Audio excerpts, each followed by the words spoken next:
नमस्कार, आप देख रहे हैं क्रिकबॉस चैटर। मेरा नाम है तनय तिवारी। दूसरे टेस्ट का दूसरा दिन खत्म हो चुका है लॉर्ड्स में। इंग्लैंड और भारत के बीच खेला जा रहा है ये दूसरा टेस्ट मैच। एक नजर डाल लेते हैं कहां पर आकर रुका है गेम इस समय।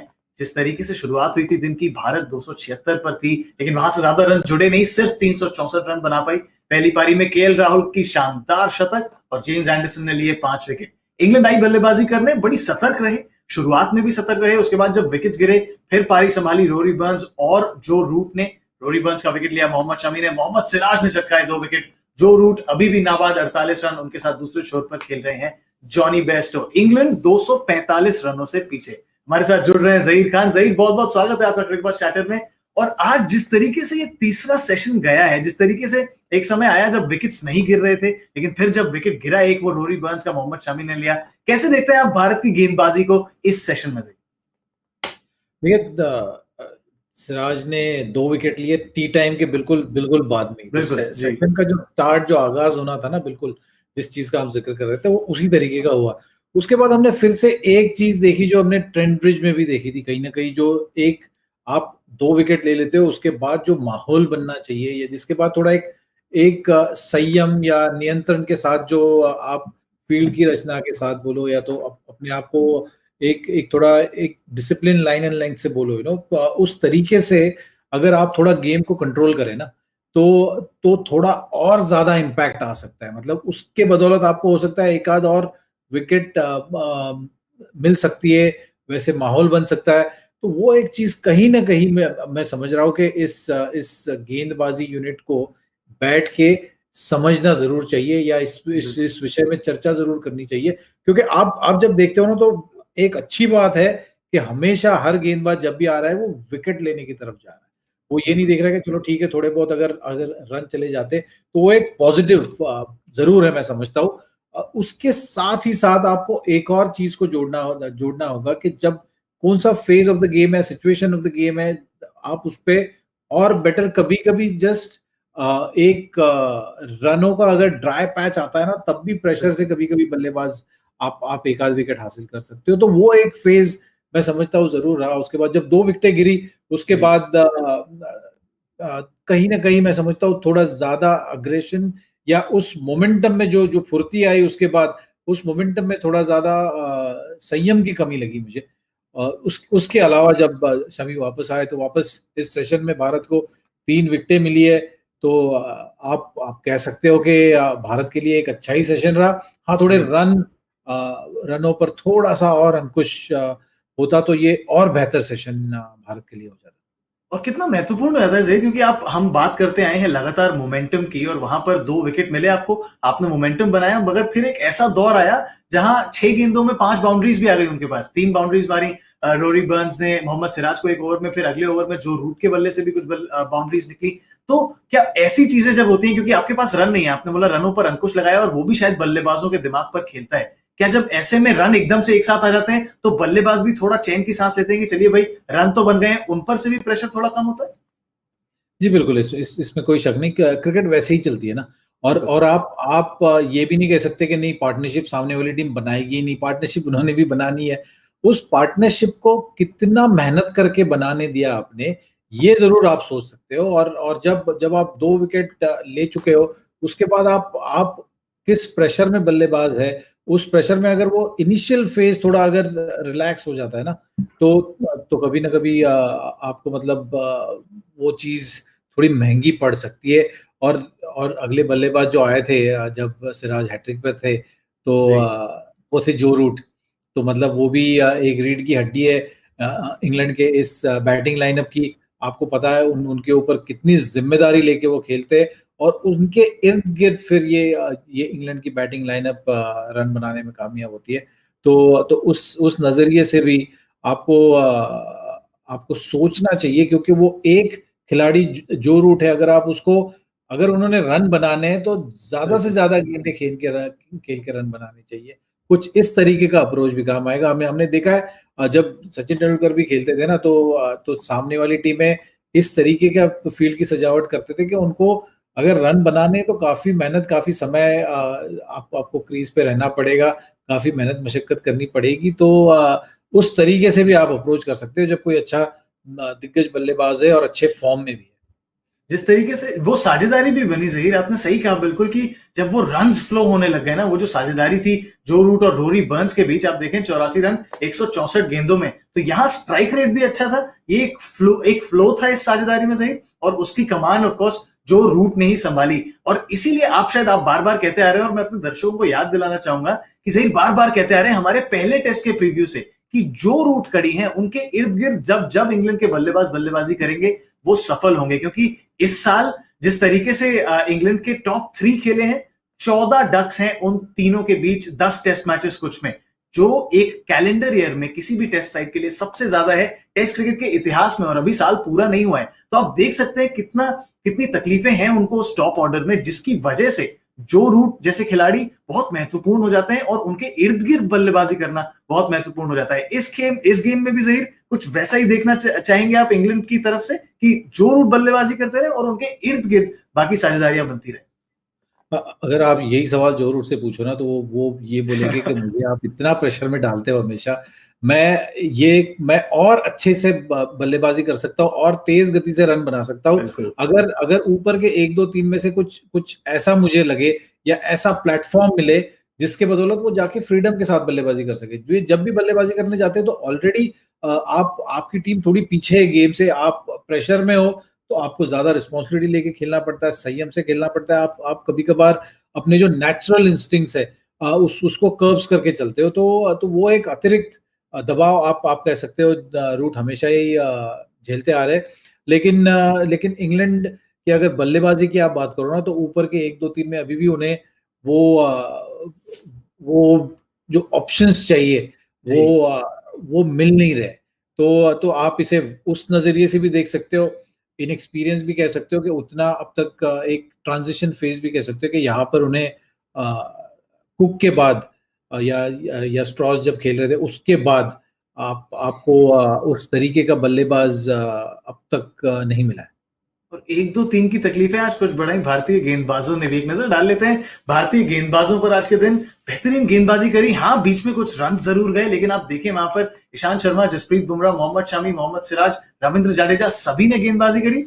मोहम्मद सिराज ने निकाले वो 2 विकेट जिसकी बात कर रहे थे जहीर पहले भी, कि हम टी सेशन के बाद जब हम शो करके बस निकले थे, और वो 2 विकेट्स जिस बखूबी से निकाले जहीर। पहला निकाला डॉम सिबली को सेटअप करा, हमने देखा कैसे शायद विराट कोहली उनसे कुछ बात भी कर रहे थे उस विकेट से पहले, शायद सेटअप करने की कोशिश कर रहे थे, वो कैच कराया। और दूसरी वो हसीब हमीद की गेंद, हम आपके मुंह से सुनना चाहेंगे कि भाई कितनी स्पेशल थी वो गेंद, क्योंकि हसीब हमीद बेचारे टेस्ट क्रिकेट में आ रहे थे वापस, एक ही अरदास होगी उनकी कि पहली गेंद थोड़ी अच्छी मिल जाए, और वो पहली गेंद क्या तो गेंद मिली उनको।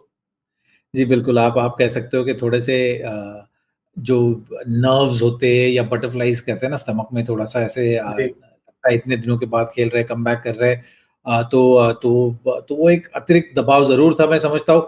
और जो गेंद की वो बहुत ही बढ़िया थी, क्योंकि आप जब कोई नया बल्लेबाज आता हो ना, तो उसको बिल्कुल इसी तरीके की अगर गेंद करो तो आप देखोगे कि आपका विकेट टेकिंग परसेंटेज जो है, या जो बल्लेबाज को, कोई भी बल्लेबाज हो मैं समझता हूँ, क्योंकि हमेशा आप यही देखते हो ना कि कितने जल्दी फुटवर्क होता है, कभी कभार आप सामने का मिस कर जाते हो। जब कहते हैं कि बल्लेबाज कोई सेट होना चाहिए, मतलब यही कि हर चीज का अंदाजा बिल्कुल अच्छे से आए। तो हसीब के साथ आज कुछ यही हुआ। और मतलब जो सिराज ने गेंद की, वो बहुत ही तेज रफ्तार की गेंद, आगे की गेंद आप कह सकते हो। ज्यादा कुछ गेंद में ऐसे नहीं था कि बहुत ज्यादा स्विंग हुई या वो पढ़ नहीं पाए।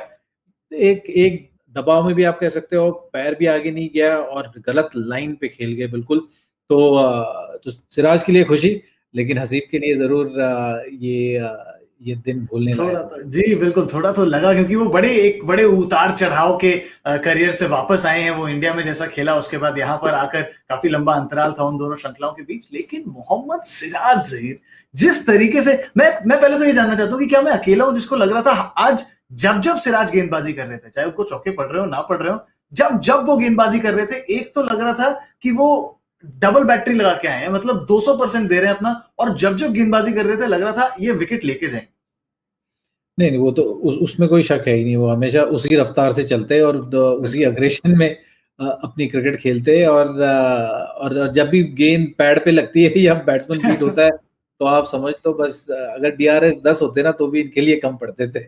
बिल्कुल बिल्कुल 10 बिल्कुल। और वो ऐसा हुआ भी 2 बार आज ऐसा हुआ कि उन्होंने गेंद डाली और खैर बल्लेबाज भी जोरूट थे, लेकिन दोनों बार जिस तरीके से वहां पर गए DRS हुआ।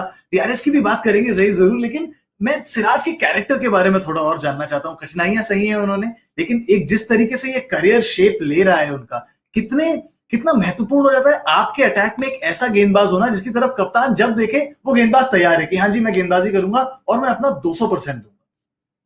लंबे स्पेल तो ये डालते हैं, और क्रिकेट अपनी बड़ी एंजॉय कर रहे हैं। जी जब जब आप भारत के लिए खेल रहे हो, बिल्कुल उच्च स्तर की क्रिकेट खेल रहे हो, तो आपको ये पैशन रहना बहुत जरूरी है, जो सिराज में है। हमने देखा ऑस्ट्रेलिया में भी उन्होंने कुछ जो इंटेंसिटी थी अपनी, वो उन्होंने बरकरार रखी है।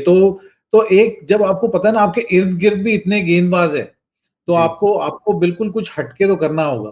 तो मैं समझता हूँ एक वो भी वजह है कि जब जब भी आपको मौका मिलता है, आप ये प्रूव करना चाहते हो कि मैं भी किसी से कम नहीं हूं, मैं आपके लिए, टीम के लिए मैं जान लगा दूंगा।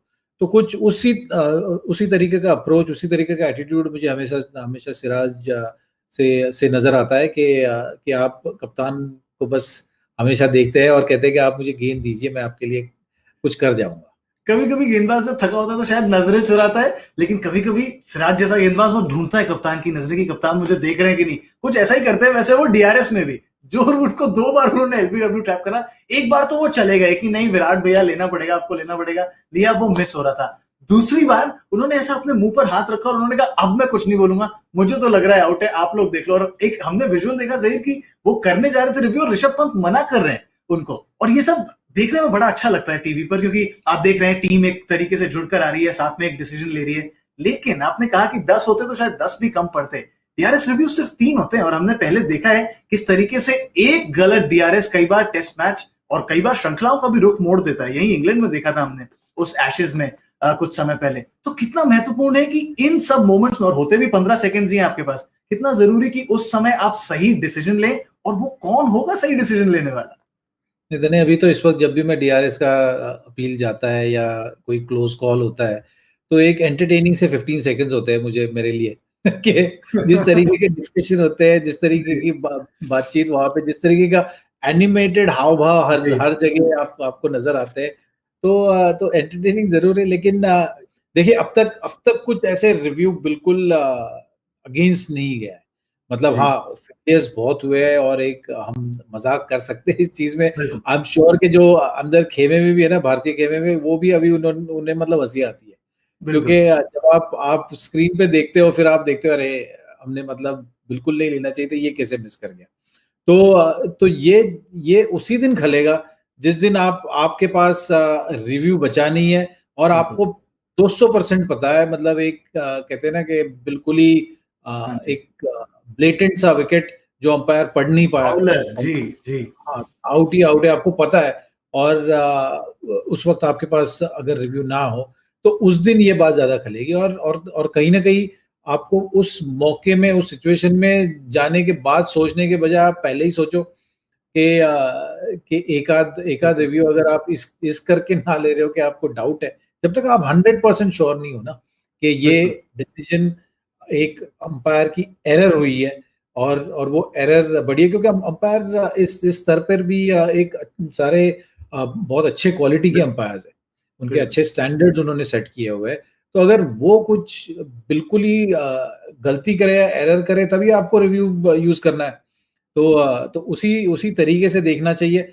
एक चीज तो बिल्कुल साफ है कि जिस एंगल से सिराज गेंद करते हैं, से इतना दूर से गेंद करते हैं, तो उस एंगल के साथ अक्सर आप अगर देखोगे कि गेंद डाउन दी लेग ही जा रही होती है। तो जब तक आप सिराज को बिल्कुल विकेट के नजदीक से गेंद करते हुए नहीं देखते ना, तब तक ये चीज बदलेगी नहीं। तो जब तक आपको बिल्कुल 100% श्योर नहीं है, और उस पोजीशन में सिर्फ एक ही बंदा है जो विकेट के पीछे खड़ा हुआ है, और वो है ऋषभ पंत। तो जब ऋषभ पंत को ही अगर लेग बिफोर विकेट का, खासतौर से सिराज की गेंदबाजी पे, क्योंकि सिराज की गेंदबाजी पे अक्सर हमने देखा है कि उस एंगल के साथ अगर और गेंद ज्यादा सीम होती है तो लेग स्टंप को छोड़ते हुए ही जाना है उसने। तो एक एक वो चीज जरूर सोच के चल सकते हैं। बिल्कुल, और बहुत संभाल के रखना चाहिए भाई। DRS reviews, test matches, test series का रुख बदल देते हैं वो। फिलहाल थोड़ा सा रुख बदलते हैं अपने डिस्कशन का। समय आ गया है ज़हीर को रखने का इन द हॉटस्पॉट।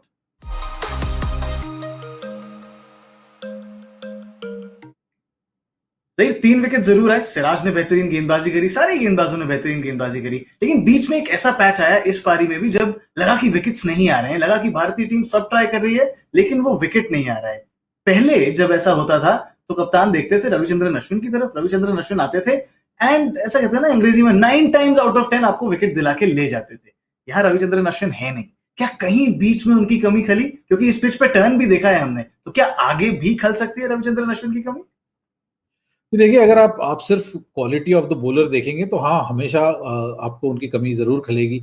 लेकिन जब आपने एक सोच के डिसीजन लिया है, क्योंकि प्लेइंग 11 जब आप बना रहे हो, कंडीशंस के मद्देनजर रख के आप टीम बनाने का एक प्लानिंग कर रहे हो, तो जरूर ये आसान डिसीजन जरूर नहीं रहा होगा। जिस तरीके से रविंद्र जडेजा बल्लेबाजी कर रहे हैं और एक सपोर्टिंग एक स्पिनर का रोल अदा कर रहे हैं इस वक्त, क्योंकि कंडीशंस वैसे डिमांड कर रही है। तो मैं नहीं समझता हूँ कि इस वक्त उस नजरिए से सोचना चाहिए। हाँ, अगर 2 स्पिनर जब भी होंगे तो आपको पता ही है कि अश्विन जरूर उस प्लेइंग 11 का हिस्सा होंगे। और यहाँ पे सिर्फ गेंदबाजी की हम बात नहीं कर रहे, तो वो एक गौर करने वाली बात जरूर है। क्योंकि आपने देखा कि दूसरे खेमे से भी, अगर आप जब मैच शुरू होने वाला था तो वो भी पहले गेंदबाजी करने देख रहे थे, हम भी पहले गेंदबाजी करने देख रहे थे। तो अगर पहले गेंदबाजी कर रहे हो तो आपका जो स्पिनर है, अगर दूसरा स्पिनर आप खिला रहे हो तो उतना इफेक्ट में नहीं आने वाला है जो जो चौथे इनिंग में जितना आएगा। तो अगर आप पहले बल्लेबाजी करने का सोच रहे होते तो हो सकता है उस दिशा में जाना सहमत था। लेकिन अगर आप उस तरीके से नहीं सोच रहे थे, अगर आप पहले गेंदबाजी करने का सोच रहे थे, तो आपने जो निर्णय लिया है वो बिल्कुल सही था। और जैसे मैंने कहा कि इस निर्णय के साथ क्या जरूरी था, आपको उतने रन बनाने, बैट्समैन ने रिस्पॉन्सिबिलिटी के उतने रन बनाने। तो अगर आप गेम जिस तरीके से चल रहा है उस तरीके से देखोगे तो अब तक के जितने निर्णय थे वो बिल्कुल सही थे। चलिए ज़हीर, आपने मेरे हॉटस्पॉट क्वेश्चन का तो जवाब दे दिया, मैं संतुष्ट हो गया। लेकिन हमारे क्रिकबस चैटर फैंस भी हैं, वो भी सवाल भेजते रहते हैं। हैशटैग क्रिकबस चैटर ट्विटर पर हमारे पास सवाल आया है, हमसे पूछ रहे हैं डॉक्टर विक्रम, डॉक्टर साहब पूछ रहे हैं कि क्या आपको नहीं लगता ज़हीर कि जो खिलाड़ी थोड़े ज्यादा अग्रेसिव होते हैं, थोड़ा अपने आप को एक्सप्रेस ज्यादा करते हैं, वो फॉर्म में जल्दी वापस आ जाते हैं? या फिर ये सिर्फ एक महज कोइंसिडेंस है कि दो जो हमारे खिलाड़ी हैं अजिंक्य रहाणे और चेतेश्वर पुजारा जैसे, वो इतने लंबे समय तक स्ट्रगल कर रहे हैं? वो कह रहे हैं अगर बैटल मेंटल है, अगर मानसिक बैटल ही है ये, तो क्या ये चीजें भी फैक्टर इन करनी चाहिए? ये सवाल किसने पूछा है? डॉक्टर विक्रम ने। डॉक्टर विक्रम साहब ने, जी। बस उन्होंने उसी तरीके का सवाल पूछा है। बिल्कुल एक डीप सा क्वेश्चन है, और थोड़ा मेंटल अप्रोच को लेके क्वेश्चन है। तो डॉक्टर साहब बेसिकली, हाँ, आप हो सकता है आप जिस दिशा से बात कर रहे हो, अगर आपकी एक पर्सनालिटी वैसी होगी कि आप अग्रेसिव है, आप ज्यादा एक्सप्रेसिव हो, तो आप अपने आप को इस दौर से जब आप जा रहे होते हो तो डिस्ट्रैक्ट उन चीजों से कर सकते हो। मतलब ज्यादा अग्रेशन लाके तो आप ज्यादा गेम के बारे में ना सोचे, क्योंकि जब आप इस फेज से जब आप गुजर रहे होते हो ना, तो बहुत ज्यादा डाउट्स चलते हैं, और वो डाउट्स के बदौलत आपका फुटवर्क बोलिए अश्योर्ड नहीं होता। अगर गेंदबाज हो तो जो रिलीज पॉइंट या जंप या रिदम आपका जो है वो चूकता है, क्योंकि आप दूसरे चीजों के बारे में सोच रहे हो। जो आप अच्छे फॉर्म में होते हो तब नहीं सोचते हो, या जब अच्छा रिदम चल रहा होता है तब नहीं सोचते। तो हाँ, अगर वैसे पर्सनैलिटी है तो जरूर उसका मैं समझता हूँ फायदा आप उठा सकते हो। लेकिन अगर आपकी वैसी पर्सनैलिटी नहीं है तो भी आपको रास्ता ढूंढना है, क्योंकि बेसिक जो है वो वही रहेगा। बेसिक आप जब अंदर जा रहे हो तो आपकी वो एक जंग जो चल रही है ना, वो सिर्फ जो गेंदबाज आपको गेंदबाजी कर रहा है उसके साथ नहीं चल रही है। आपकी जंग आपके अंदरूनी जज्बातों के साथ भी चल रही है, आपकी मानसिकता के साथ भी चल रही है कि आप क्या सोच रहे हो। जब आप ज्यादा कॉम्प्लिकेट नहीं करते चीजें, अच्छे फॉर्म में होते, तो आप सिर्फ गेंद को देख रहे हो और फिर अपने बॉडी को रिएक्ट करने दे रहे हो, और उस तरीके से फिर आपको आसानी होती है। अब यहाँ पे आप ज्यादा बैगेज, जो कहते हैं ना कि आप एक्सेस बैगेज कैरी कर रहे हो, उसके वजह से वो छोड़ दो, तो आपको तरीका ढूंढना है। वो तो इंडिविजुअल पर्सनालिटी पे, आप बिल्कुल पर्सनालिटी तो चेंज नहीं कर सकते। मतलब अगर आप ये तो नहीं देख सकते हाँ पुजारा जाके उधर गेंदबाजों के साथ लड़े या कुछ ज्यादा ऐसे एग्रेसिव हाव भाव दिखाए। तो वो तो नहीं हो सकता। तो जो आपकी पर्सनालिटी, आपको उसी में आपको जवाब ढूंढने, और जो जो एक बेसिक आंसर होता है वो तो वही रहता है। मतलब आपको तरीका ढूंढना है, आपको रास्ता निकालना है, आपको अपने पर्सनालिटी के स्ट्रेंथ वीकनेसेस जान के रास्ता निकालना है। तो आपको वीकनेसेस को स्ट्रॉन्ग करने के बजाय आपको स्ट्रेंथ को और अगर ज्यादा स्ट्रॉन्ग करो तो भी आपको वही रिजल्ट मिलने वाला है। दो जंग लड़ते हैं एथलीट्स, एक बाहर ग्राउंड पर, एक खुद से भी अंदर। बहुत बहुत ही उम्दा जवाब ज़हीर, बहुत बहुत शुक्रिया, बहुत बहुत शुक्रिया डॉक्टर विक्रम साहब आपका सवाल भेजने के लिए। डॉक्टर साहब ने पूछा इंजीनियर साहब से एक सवाल और खुश हो गए लॉयर साहब भी। देखिए कितना मल्टी डायमेंशनल है क्रिकबस्ट चैटर। फिलहाल समय आ गया है आगे चलने का। जी हाँ, देखते हैं फास्ट फॉरवर्ड में क्या कहना है ज़हीर का।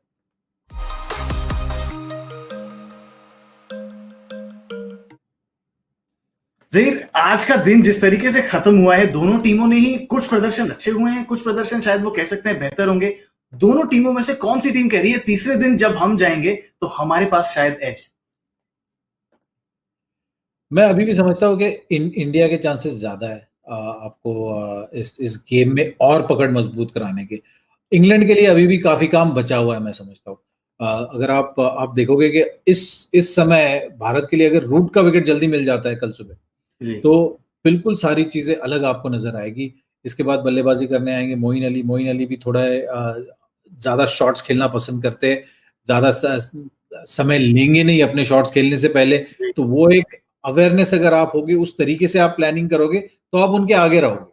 तो मैं समझता हूँ कि उस नजरिए से बहुत ज्यादा इंपॉर्टेंट होगा इंग्लैंड के खेमे में कि अगर रूट अच्छी बल्लेबाजी करे, अगर भारतीय टीम उनका विकेट लेने में कामयाब होती है जल्दी, तो कल का सेशन अगर पहला सेशन भारत के नाम रहा, क्योंकि अभी का सेशन मैं शेयर दे रहा हूँ, अभी आपने पूछा नहीं है मुझसे, लेकिन मैं अभी बता रहा हूँ आपको कि ये सेशन जरूर शेयर सेशन रहा। अगर ये सेशन भारत का होता तो भारत अभी हम कह सकते थे कि बहुत ज्यादा मजबूत स्थिति में, लेकिन ये शेयर्ड सेशन रहा तो अभी इंग्लैंड के पास मौका है कल के सेशन जीत के वापस कंट्रोल लाने का इस गेम में। मैं सबसे ज्यादा मेहनत जैक स्मिथ पे करता हूँ। सही, मैं बैठ जाता हूँ, शो खत्म होते ही मैं हमारे ग्राफिक आर्टिस्ट के साथ बैठ जाता हूँ और मैं 2 विकेट आए तो मैं इंडिया करवा देता हूँ, फिर थोड़े रन बन जाते हैं तो मैं शेयर करवा देता हूँ। तो वो बेचारे 4-5 ऑप्शन हो गए थे उनके पास, तो इसलिए मैं थोड़ा उनको, मतलब वो कंफ्यूज ना हो जाए, इसलिए मैंने सोचा एंड तक पहुंचूंगा। टाइम दे रहा था उनको कि वो पता कर ले कि आपका पिक कौन सा है, क्योंकि मोहर तो आप ही की लगती है, मेरा तो क्या है, मैं तो बैठ के बनवा देता हूँ। मैंने मोहर लगा के आपको चिट्ठा भी सामने कर दिया ना। बिल्कुल जी, काम आसान कर दिया मैंने आपका। तो ऑप्शन मैं उससे तीनों बनवा के रखता हूँ, इसीलिए कि बस जो आए जैक की मोहर लगाओ, आगे बढ़ाओ। चलिए फिलहाल आगे बढ़ने का समय हमारा आ गया। एक नजर डाल लेते हैं जाने से पहले कहां पर आकर रुका है गेम। दूसरे दिन स्टंप्स पर, दूसरे टेस्ट का दूसरा दिन खत्म हो चुका है लॉर्ड्स में। भारत ने आज बल्लेबाजी करने आए थे, 276 पर थे, 3 विकेट, उसके बाद रन ज्यादा बने नहीं, 364 ऑल आउट। केएल राहुल का वो शानदार शतक, जेम्स एंडरसन ने लिया एक और 5 पर। इंग्लैंड आई बल्लेबाजी करने, रोरी बर्न्स ने अच्छी शुरुआत करी, उनके साथ जो रूट की एक साझेदारी भी बनी, लेकिन 3 विकेट गवा चुकी है इंग्लैंड। जो रूट अभी भी वहां बीच में बल्लेबाजी कर रहे हैं, उनके साथ बल्लेबाजी कर रहे हैं जॉनी बेस्टो। 245 रन पीछे अभी भी इंग्लैंड। एक दिलचस्प दिन हमारे आगे, लेकिन पीछे गए दिन की अगर आपने कोई भी हाइलाइट्स, कोई भी इन मैच क्लिप्स मिस करी हैं तो कोई बात नहीं, क्रिकबस्ट प्लस पर आइए, सब्सक्राइब कीजिए और आनंद उठाइए सिर्फ उसका ही नहीं, बेहतरीन एनालिसिस, बेहतरीन इंटरव्यूज, बेहतरीन आर्टिकल्स का भी। फिलहाल वक्त हो गया हमारे जाने का। बहुत बहुत शुक्रिया ज़हीर हमारे साथ जुड़ने के लिए क्रिकबस्ट चैटर पर। बहुत बहुत शुक्रिया आप सबका जुड़ने के लिए हमारे साथ क्रिकबस्ट चैटर पर। आप सबसे मुलाकात अब कल पहले सेशन के बाद।